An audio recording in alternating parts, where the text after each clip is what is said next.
प्राचीन समय में जो हरकारा रहता था, डाक लेके जाता था, उस डाकिए के पास में ये छड़ी रहती थी।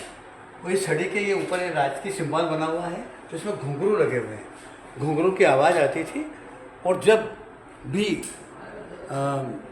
चोर, लुटेरे, डाकू या जो भी इस तरह के आपराधिक तत्व हैं देख लेते कि ये डाक बाबू है या डाक लेके जाने वाला व्यक्ति है, हरकारा है, डाकिया है, वो छड़ी की आवाज़ सुनकर उसे कोई नहीं छेड़ता था।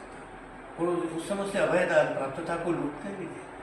तो एक गांव से दूसरे गांव में जाता था, जिस गांव में डाक ले जाता उस गांव में इसे लेके घूम जाता, तो गांव वालों के सिंबल से मालूम पड़ जाता कि डाक आई हो तो अपन देखो। महीने में एक आध बार जाता वो गाँव में, हर गाँव में डाक ओटले बने रहते थे। वो वहाँ जाकर के बैठ जाता, लोग वहीं उसको खाना खिलाते और सब आके पूछते हमारी डाक हो तो बताओ, हमारी डाक हो तो बताओ। तो ये उस समय का हमारी जो डाक प्रणाली है उसका बहुत बड़ा वो है।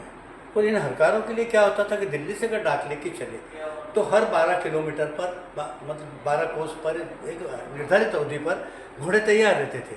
वो आते ही उस डाक को दूसरे हरकारे को दे देता था, घोड़े पे बैठे हुए को, वो तीसरे को दे देता था। अनवरत दिल्ली से लगा करके आपका बुरहानपुर तक या उज्जैन तक जो लेटर्स आते थे, जो भी डाक आती थी या महारानियों के पान आते थे, बहुत सारी चीज़ें ऐसे आती थी उसमें बेगों के, तो उन सबको सामान को लेकर के वो जाते थे। वो ऐसा सामान रहता था उसे उसको अभय दान प्राप्त था। जिसके पास ये छड़ी है उसको लूटना नहीं है, उसको परेशान नहीं करना, उसको रोकना नहीं है, उसको मदद करना है।